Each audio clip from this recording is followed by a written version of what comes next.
Hello and welcome to the 56th episode of In Our Defense. Hi Abhishek, glad you could make it. Almost thought we probably wouldn't be able to record this episode. Yeah, 'cause Dave. thanks It to was breaking it was a news. tough day. Yeah. Lots of breaking stories happening and places where I needed to be on air and contribute.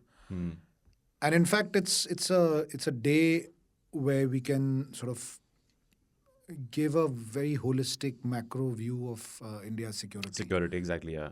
We've not planned it that way, We've not, yeah. but The topics we'll end up discussing will yeah, actually end up and, covering all the elements. as we speak, there's still reportage on what happened in Chhattisgarh, another Naxal attack. Yeah, You know, every time Naxal strike, it makes big news. Yes. They don't. There are no small attacks carried out by them, and that's been the trend since at least I have been following security.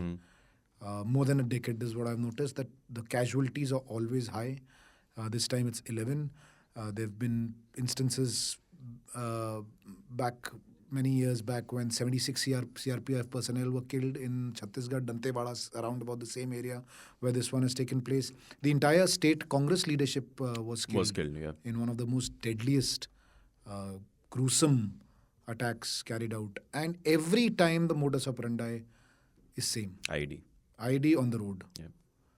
And I mean, one wonders, how that the information intelligence mechanism is clearly extremely functional. To know these minute details about movements of security forces, from where they'll be going, it really shows they're up and kicking. And Yeah. no matter how much the government says statistically that the red terror has come down, the districts affected by Naxalism are down to about 50 or a little more than 50 now, according to the Home Ministry. It used to be 100 above. That's true at one point of time. Today it's less than 50 or around 50. But places and pockets where they are in control, it's scary. Yeah. And it's been a while that I've been to Sukma or Dantewada or Jagdalpur and places like these in Chhattisgarh. But whenever I've been there, it's a different kind of a battle zone. The terrain is tough. Thick forests, operations become very difficult. The weather is again a big challenge. Sapping heat in these places. So yeah, I mean, the recent attack that has just taken place a few hours back is again a reminder Yeah. of the multiple challenges that India faces when it comes to security. Yeah. I've just finished reading this book by this journalist called Rahul Pandita. I don't know if you've read the book. It's called Hello Basta. And it's a very good book. It gives you a nice insight of exactly the how the Naxal movement began in India. And the sort of And this is an old book, by the way. Yeah, it's around an a old decade book, ago. yeah. So it does not reflect current realities. But will tell you the kind of organization that they have in those forest regions. But to kind of go back to what you were saying about there is data that incidents have gone down. Without talking about the data, even though I have the data in front of me, so the number of, and this is a Chhattisgarh, by the way. So in the last 5 to 6 years, the number of incidents of killings in Chhattisgarh have been in the range of 60 to 70 compared to what was over 100 in the years before that. So that has definitely happened, which is why incidents like what happened today, 11 people dying, 10 of them cops and one of them a driver, kind of, make headlines even more. Because I remember Dantewada, I remember district Sukma with only this in my head. Ki whenever there's a headline having Dantewada or Sukma in the headline, there's that only means bloodshed. Yeah, bloodshed exactly. hua hoga. Haan, Naxal attack hua hoga. This is still a developing incident, so there's not really much we can talk about this particular incident. We still have So I'll reactions coming in. share with you a little anecdote of my visit to these places. So the first time I visited Sukma, I knew it's a conflict zone, but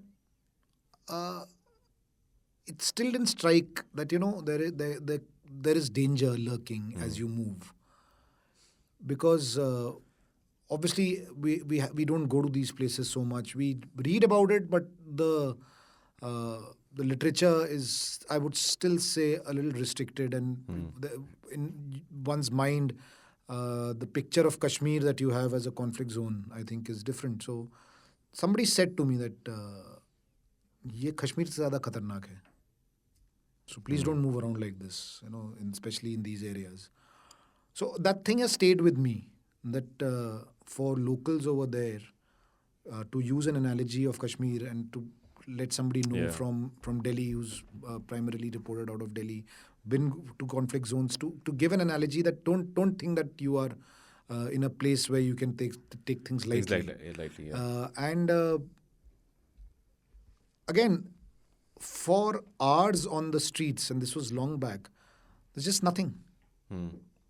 You don't come across, I don't know if it's changed today. I'm talking about maybe 7-8 years back. Was when I went last time. And the moment you just get off the national highway, you don't see anybody and nothing to eat. So you need to be self-sufficient with food. Actually, the best food that I sort of had, and it gave me a reinvention of sorts for idli. The best idlis I've had are in Chhattisgarh, in somewhere in Sukma, and very very different, very soft, hot steaming idlis with a different kind of chutney, not the usual coconut chutney that we eat. So that was one comfortable food that one can say that it will fill you up. It's safe. It's healthy. So one of the memories of being to these places is that little shop, and somebody told me that you have these idlis you would have never had. So my reaction was कि ये तो सब बोलते हैं यार अपनी जगह के लिए, this is the kind of food. But yeah, those were very different idlis, and I'm not a big idli fan. So for me to remember that idlis in some area of Sukma were really different means they were really good. Yeah. When was this? I think about a decade back. Must be 2013, 2014. Yeah, that was the time I think places like these were yeah, and there was a lot more interest, to be frank, when it came to Naxal reporting. Yeah. Now it's incident based. Yes, true.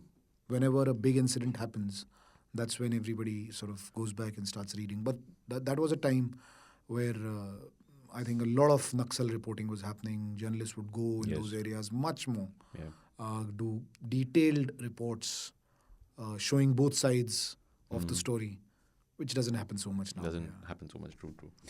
Right. So we, spend the beginning of this episode like not knowing we'd be talking about this because this is not something we planned. Yeah, because something of this sort happened. Just happened. And it's happened in the backdrop of another deadly terror attack in Kashmir, in Poonch. Yeah.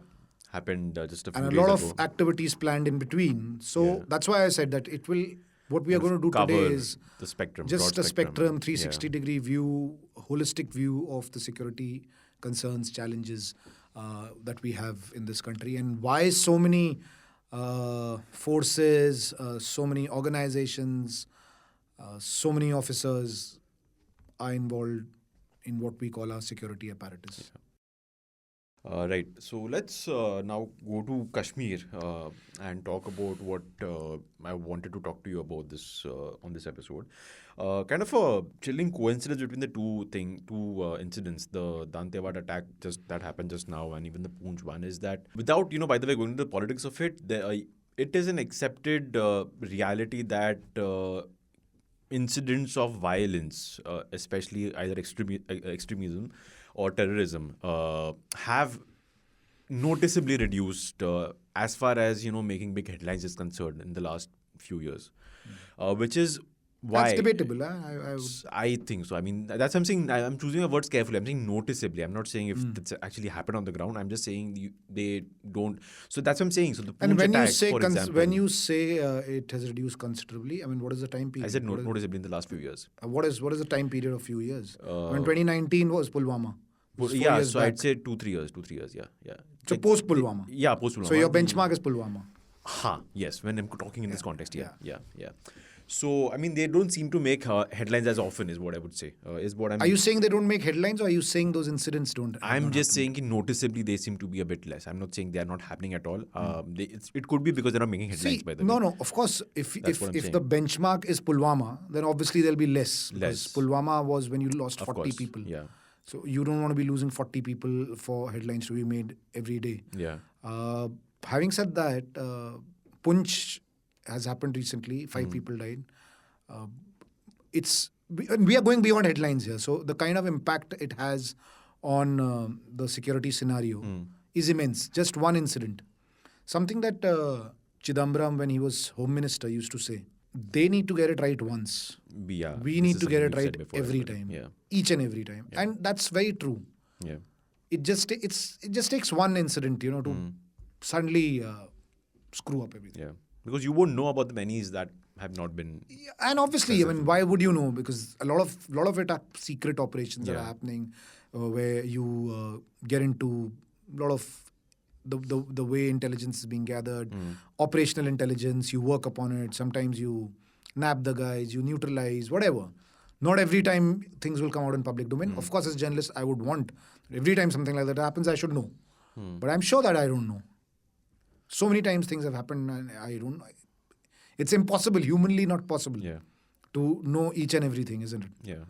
As a journalist, I would want to have information of each and everything that's happened. Yeah. But it doesn't happen, doesn't work like that. Yeah. Right. So let's talk about Poonch. What do we know what happened? The broad details are that a truck was attacked with grenades. The initial information that came into our newsrooms was that a truck was on fire in Jammu and Kashmir's Poonch, and it was maybe because of a lightning strike. That was the initial information. Yeah, and it was passed off as an accident, at least for the first couple, hour 2-3 hours. At least a couple of hours. Yeah, a couple of hours. But then the army statement indicated, because they used the word may, if I'm not wrong, indicated that probably was a terror attack. Once the statement came, it was quite clear. Quite clear for us journalists, but the statement was they still use the word may, that the grenades may have caused the fire. But they said that it was... The attack did happen, did happen.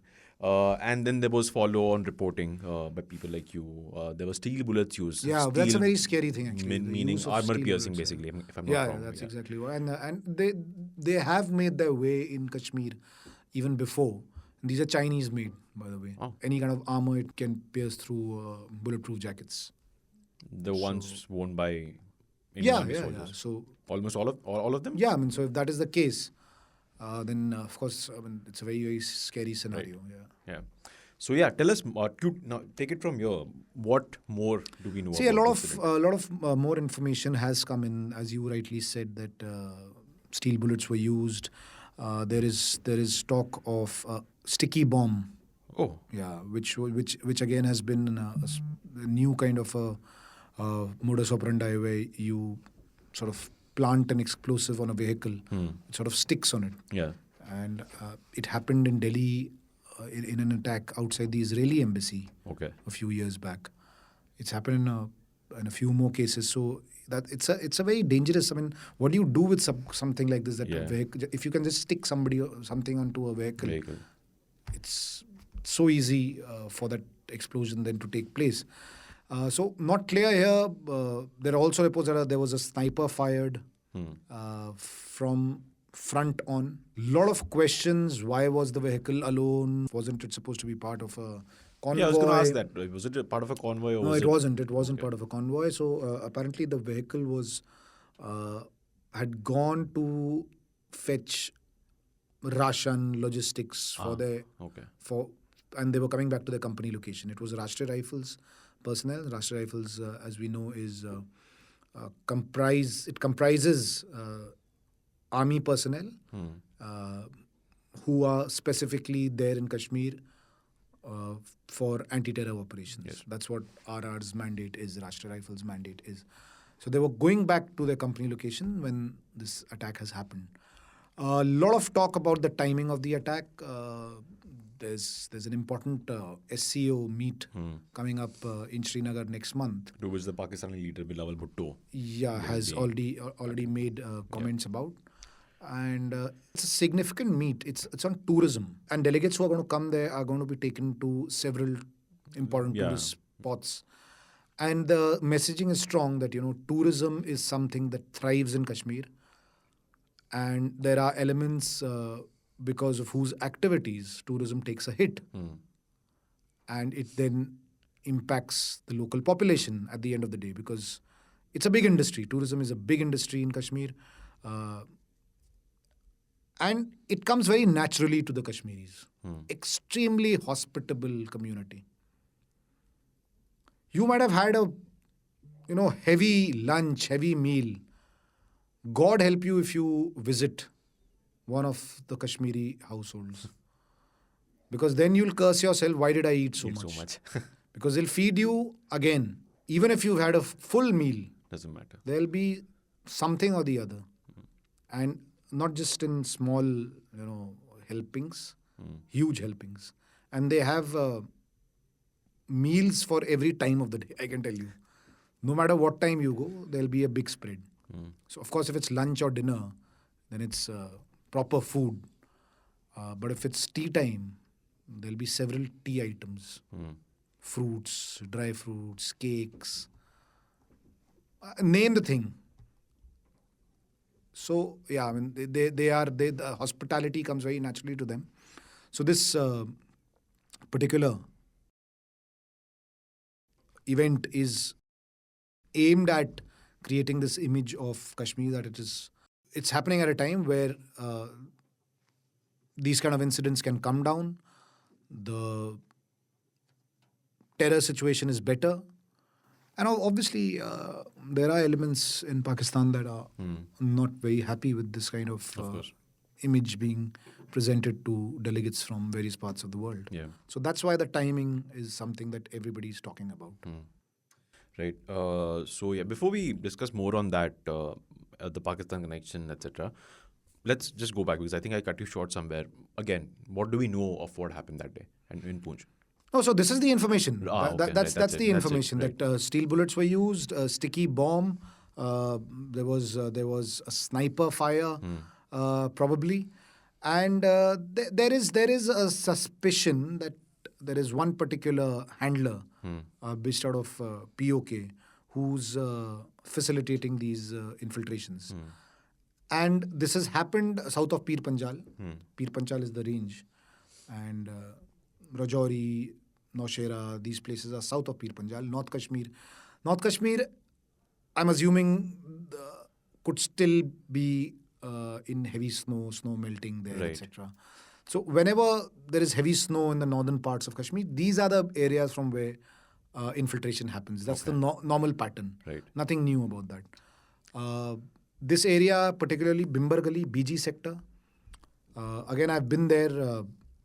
Lots of interesting facets on ground of this place. If I may share one, is the fact that in this particular sector, the line of control is actually ahead of the fence that Okay. India has put up. Oh, okay. So that gives you a very different perspective of what the line of control is. So line of control is an imaginary line which Yeah. both sides sort Of course. respect, unlike the LAC.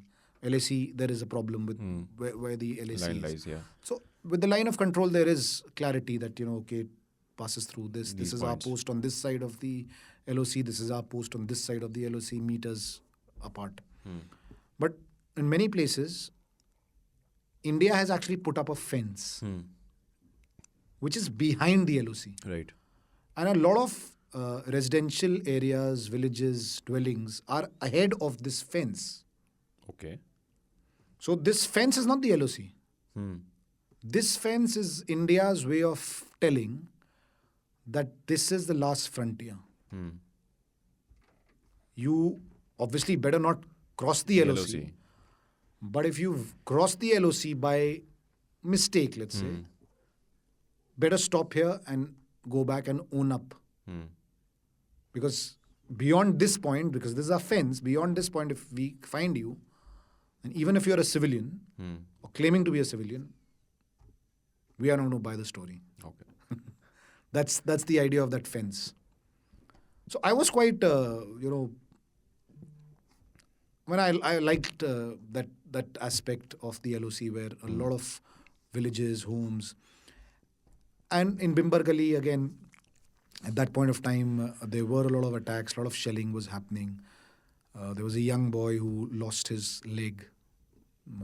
And a few years back, when I went back, met him again. His name was Imran Khan, by the way. Oh. So Imran Khan was on crutches.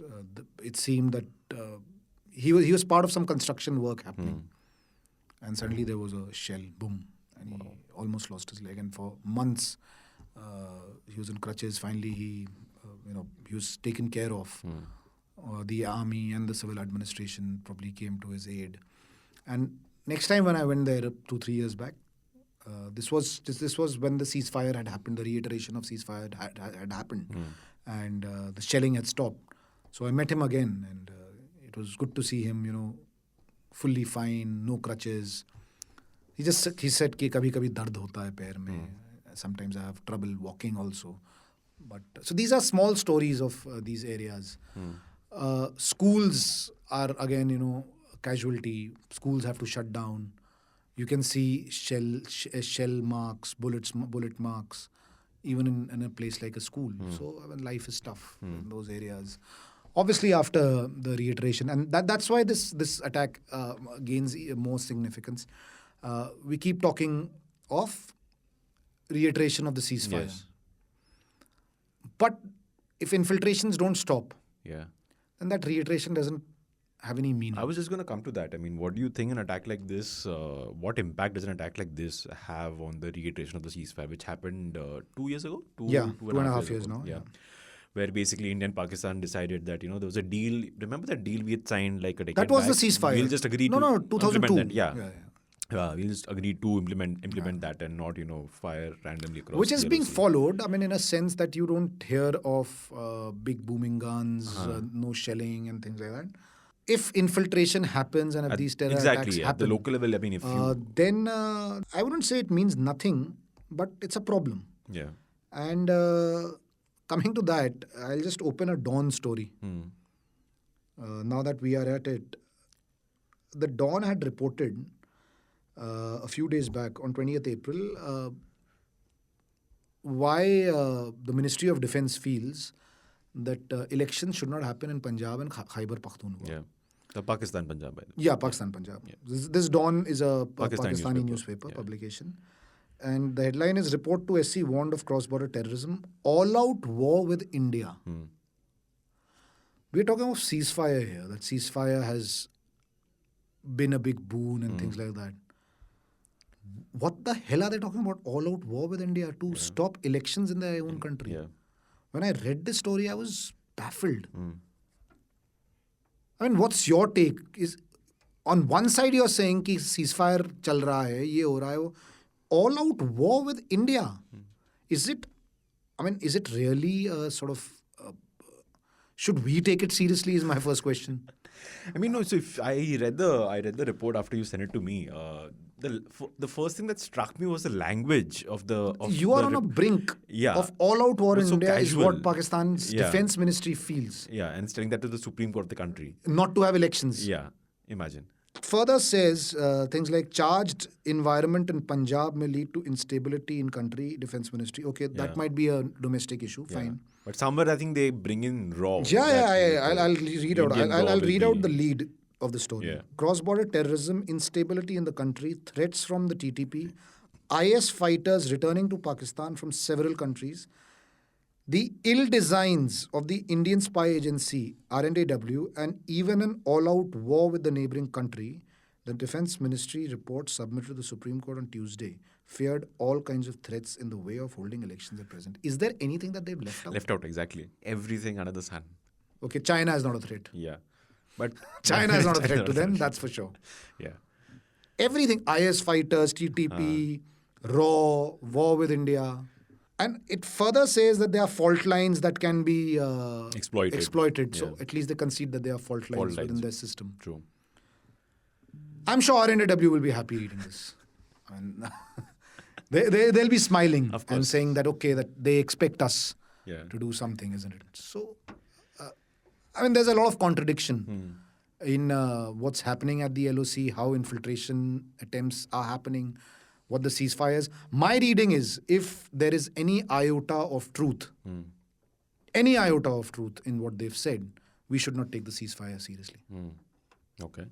We should not.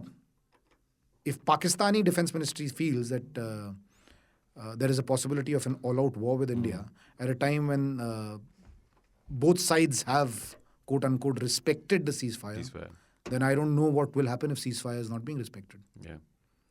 And if these are the reasons to stop a democratic process From happening. And then lesser said. Yeah. I mean, what do you say? Yeah, right.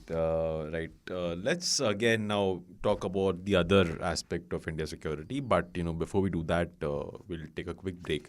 And during the break, once again to our listeners and to our viewers, we just request if you want to, let us know what you think of our podcast. If you have any suggestions for what we can do to, maybe perhaps make it more interesting for you, any topics that you'd want us to discuss. You can drop a text to us at 8588-966-996 or an email to us at pods@indiarate.com. That's pods@indiarate.com. Or you can leave a comment for us on any podcast platform you listen to us on, whether it's Apple's podcast, Spotify, Google Podcast, or the YouTube channel you're watching us on. We'll be back. Most recently in Afghanistan, can the US and the major powers escape accountability here for how they have exploited, a resource-rich country for their own gains and then left it to rot when their own objectives had been served there? Or would you say that my assessment here is too harsh on the US and there was more the presence of the major powers in Sudan than meets the eye? Because the Sudanese people actually hate the Americans as much as they hate the British. Okay, again, very interesting. Let's see. Is your assessment harsh? Of course. Is it rightly so? I think so. So let's leave it at that. But Yeah. because one has to get a map out. Yeah. To our listeners, if you're listening, pull out a map, see where Sudan is. We just spoke about North Sudan and the predominant Muslim leadership of Sudan, okay? Let's take it from there. Yes. Sudan is placed very close to the Gulf states, Israel, and then you have Africa and the African states of Eritrea, Ethiopia, the rest, right? Yes. So a Muslim state very close to Israel, very close to the Gulf states, would support what cause? They will support the Palestinian cause. Okay. They will support OIC. They will be a part of the Arab world.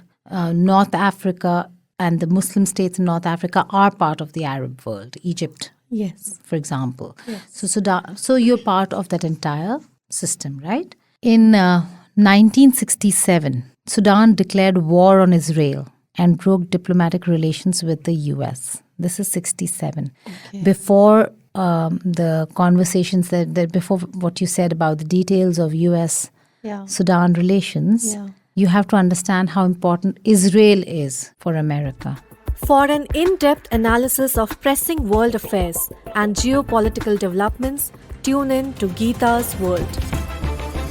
Catch us on Spotify, Apple Podcasts, Google Podcasts, and other audio platforms. Welcome back. Abhishek and I are discussing a few recent events that took place in India. Incidents of violence, one in Dantewada, where 11 people were killed in a Naxal attack, and one in Poonch, where 5 people were killed in a terrorist attack. So we just thought, we'd take these 2 incidents and just look at the larger, broader security picture of India. We've spent the first half discussing Pakistan and LOC. There's something else that's happening, and that's something that we briefly touched upon in context of the Poonch attack, which is the SCO summit. Yeah.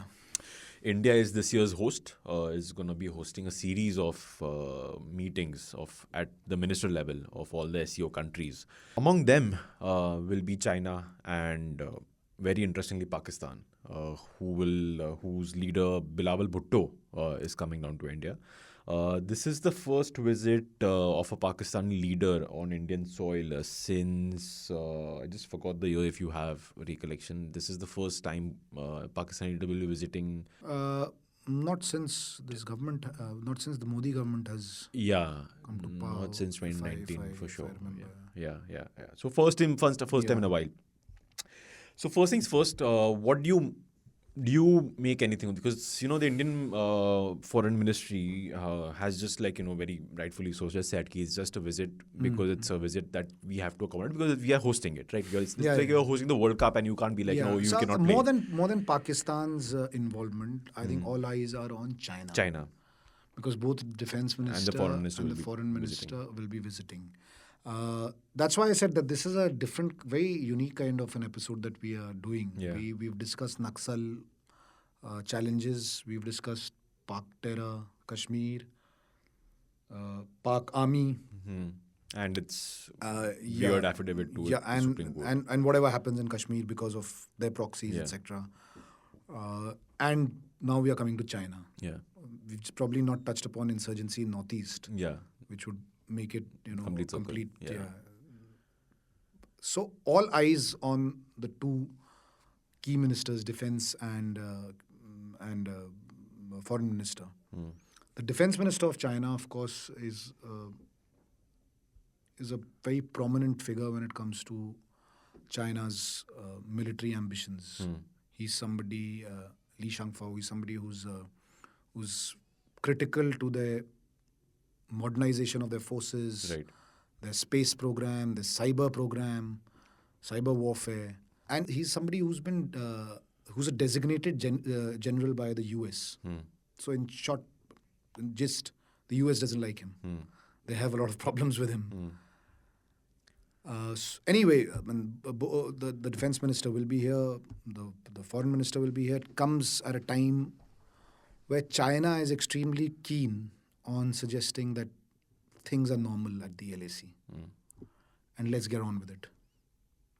But what does that mean? So, if China, things are normal at the LSE, let's get on with it. Yeah. When they are It's saying there's just no like, point, there's no point harping about Galwan. So, What happened in Ladakh 2019 onwards, 2020 onwards. Sorry. Yeah. It's almost 3 years, isn't it? It was April, Yeah. May when the tussle started. So they're saying this is a very small thing that is hindering India-China relations. That's their narrative of the entire saga of the last 3 years. So I look at it differently. I see it's not 3 years. It's definitely 10 years. Problem started 2013 in Ladakh. Then Doklam happened. Then we saw face-offs, skirmishes, videos coming from other places as well. And then this never-ending tussle at Ladakh. So if you sort of buy this Chinese theory that things are fine, 1,000 years of India-China relations, so much similar to the two sides. Culturally, we are very different from the West. This normalizing of military tussle is what China wants. is exactly what China wants. And they're coming, their delegation is coming here with exactly that mindset. That's the mandate. That let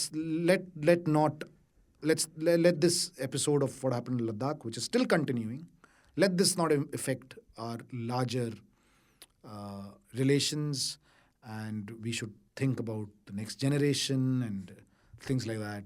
People should not grow up with hatred. We should not teach them hatred. It's not about hatred. It's about guarding your land. Lovely message, but So this is what they want. So I think it's an important event as far as India-China relations are concerned. It might sound like just another Sarkari official handshakes things. But I don't know what the Indian side is going to portray. yeah. See, we've made it very clear, and that is what is irking the Chinese. We've made it clear that, okay, whatever has happened in Ladakh, let's sort it out. But the Chinese want only what happened post-2020 to be sorted out. We are saying there's an opportunity to sort out the entire Ladakh issue. border dispute issue. Yeah. The Chinese don't want that. It's not easy dealing. It's not easy dealing with them. And there is a lot of baggage. There is a lot of history and what happened in 62, etc. Rather 59, which led to 62. So it's an important time. And it's still not clear whether Bhutto will come Bilawal Bhutto will come or not. Yeah. Initially, he was supposed to come. I've come across reports now that he might not come. The Pakistani defense minister will join virtually. This is what I've heard. So let's see what happens on both the fronts post the SCO summit, be it China or Pakistan. Right. But talking about China, just like one last quick thought is, and I've asked you this question once before as well. I think this was early last year when we were discussing China and the Ladakh crisis almost every 2 episodes. At what level do you see this getting resolved? Because you've had, I think, I don't know how many rounds now. 18 rounds core of commander level talks. core The commander. 18th one just happened a few days back. Yeah, core commanders, which are like the highest ranking officers in that region for both India and China, who I'm guessing report back directly to Delhi and Beijing respectively, if I'm not wrong. Not really? Not really. I mean, they have a theatre command. We have a normal command system. So a co-commander actually... I meant in the context of the India-China... Yes, of course. Meetings, obviously, all those meetings are being monitored by both the their capitals. respective capitals. Yeah, In exactly. fact, there are representatives from the Ministry of External Affairs as well in those meetings. What you had said once as well, yeah. And then you might have a meeting of the foreign ministers, or might as in like the two of them might meet personally and not just as part of a larger group, which is the SEO group and the defense ministers. I think are mostly set to meet, if I'm not wrong. They're set to meet. And then of course, uske upar you have the highest level, which is the premiers of the both countries. In your experience, in what you've seen, and the kind of frustrating experiences that the Chinese side kind of has given to the Indians during these meetings, at what level, if at all, I wouldn't let's not say resolve, because in my discussions with you, I've realized this is not really an issue that can be resolved that easily. So let's just say some progress on the issue can be made. See, you have to set a goalpost of what a resolution is. But I think the problem is about the goalpost as well. So Both of we them have set a goalpost. Yeah, China has a problem with that goalpost. exactly. That's number one. So our first goalpost is that status quo as of April 2020. Right. That China has a problem with that. Our second goalpost is that now that we are at it, which I mentioned, let's resolve what happened in 2013. So China has been sitting in places since 2013 where India believes they shouldn't have come. But for things not to escalate, both countries decided not to go to war. I mean, that's how simply I can put. So there are places in Demchok and Depsang plains, etc., in Ladakh, where the Chinese have made permanent establishments in places that they shouldn't have been in. The Chinese version is that this is a historical problem that goes back to the 1962 war. They say it was decided to end the war, both sides will pull back 20 kilometers. Here is where the problem comes. India says, no, we didn't agree to it. You decided that this is a resolution. We did not agree to it. So in retaliation to that, China says that since you have violated that agreement and you did not pull back 20 kilometers, and instead every year you've been inching forward, hence we have come till here. Wow. That is his justification of being in a place where he not ought to have been sitting. So this is the tussle. So Indian goalposts I've told you.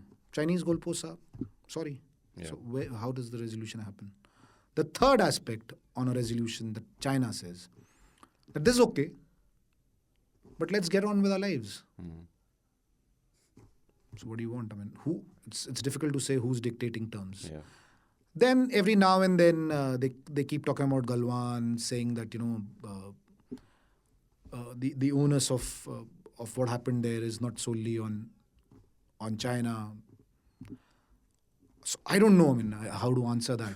I mean, if they are saying they got a bloody nose, then they should say it up front. And I think a lot of people in India will be happy about it. So, see, that's what I'm saying. A lot of things are are shrouded with this kind of ambiguity when it comes to what's happening there and what the two sides want to happen. Yeah. But I can safely say once again that, as the Dawn reported, Pakistan has all security fears but China.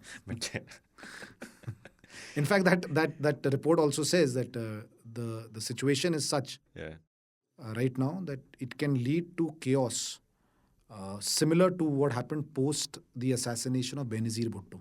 Wow. So what are the grounds for it? I don't know. It's just like they've picked every possible threat under the sun and just like listed it out to prevent Election na happening. karao Yeah. Election mat karao, because ye sab ho sakta hai bhai. Dekh lo. My point is, even if ye sab ho sakta hai, why should it stop an election? Election, exactly. That's a very good point, actually. Isn't it? Yeah. And also, how, like, the fact that the Ministry of Defense is giving an affidavit like this, either should be, I think, the election. Where's the election commission? Yeah. Or what is the election commission? Yeah, saying? or the interim ministry that they have. Maybe they should be sending this affidavit. But yeah. But yeah, I mean, there's no point talking about Pakistan's internal affairs. I think that's a good point on which to end this episode. Great talk.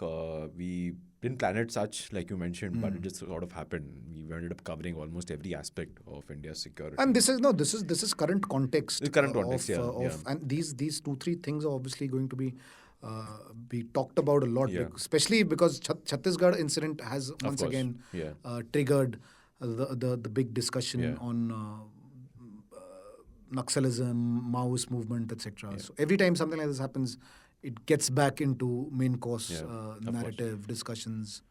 So I think this was an opportunity where we could speak about multiple security challenges. Yeah, and to explain to our listeners and viewers, I mean, if I were to give an analogy, if you were to look at the dossiers being carried out by the top officers of the Indian security establishment, you would find these topics to be the most prominent ones. Except perhaps, like you said, Northeast and perhaps drug terrorism, but that's like a sort of a niche area. But yeah, so no, Northeast is discussed a lot. It's just that people don't understand drug it. Terrorism, but things in Northeast are very carefully followed. I don't mean that. That's what I meant. So, of course, we missed talking about it on this episode. But yeah, largely you'll have this, in the internal insurgency in central India, what's happening in Kashmir, Pakistan, and China, obviously. So we just gave a bit of a overall view of what happens in quote-unquote high-level meetings. High-level meetings, sometimes I always think, all meetings what are meetings, by the way? I was just going to say, have you ever written a copy? Copy for, again, to our listeners and viewers as an internal journalistic term. For copy basically is what reporters send to us as in people on the desk. And there's this phrase you'd find in these articles that the PM chairs a high-level meeting. And my point always is I'll get back to you here. If I make it a point not to write a high-level meeting anywhere, somebody on the desk that you are part of will decide to use high-level meeting in the headline because the PM is involved and make me look like a fool. And nowhere in my copy, in my story, have I said high-level meeting. Yeah. Somebody. Yeah. No, it's a larger problem. I think with just all of us. High-level meeting in yet another surprising move. Surprising move, exactly. So these are. I have a list that I've made of phrases not to be used. Yeah, we'll just leave this recording room and let's talk to the desk and let's have a nice session about this. It'll end up being... right now you're outnumbered, by the way, so I would not, I'm alone, काफी हूँ यार. Okay. I don't need to get all the reporters. If I get them, then you had it. Right. We have a bureau conference that happens every year, right? We'll wait for that. Cool. ठीक है. Thanks a lot, Abhishek. Fun chat. And see you next week. And to our listeners, viewers as well. See you next week. That's it for this week's Defense Bros. For more, tune in next week. Till then, stay safe and do not cross any boundaries with your passport. Bye-bye.